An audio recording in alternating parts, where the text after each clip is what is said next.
Katakan pula wahai Muhammad dalam ayat yang lainnya, qul la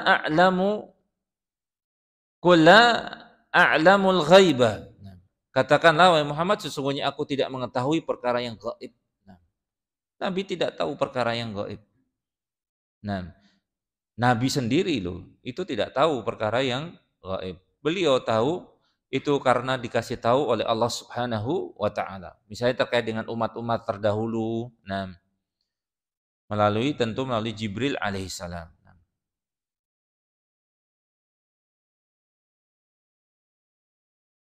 Buru-buru Nabi tahu nih siapa yang datang, misalnya meyakini Nabi itu datang di tempat tertentu, misalnya, oh ini Nabi datang nih, ayo berdiri misalnya. Enggak bisa.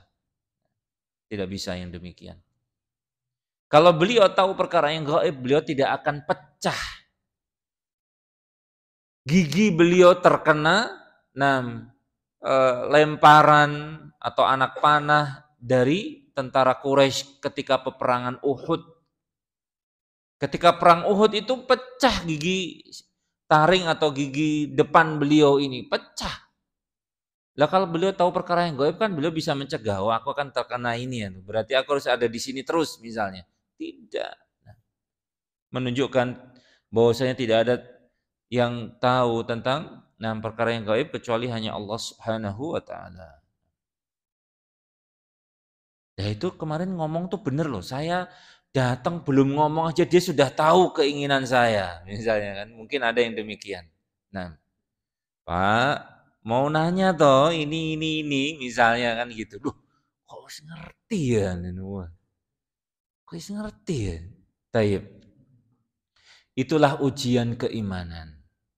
Dengan hikmah Allah Subhanahu wa taala hendak menguji benar atau tidaknya keimanan seorang hamba. Terkadang ada syaitan yang mencuri-curi berita langit. Kemudian diberitahukan kepada orang-orang yang mengaku-ngaku mengetahui perkara yang gaib tadi. Kemudian sama orang ini diolah. Berita benarnya satu diolah dicampur dengan berita dusta 100. Itu disebutkan oleh Nabi Shallallahu Alaihi Wasallam. Ini yang ngambil gelangnya jenengan tuh ya nggak jauh-jauh dari rumah ini, sebelah selatannya misalnya. Taib. Mungkin aja ada yang benar ya, dibumbui dengan berita-berita dusta.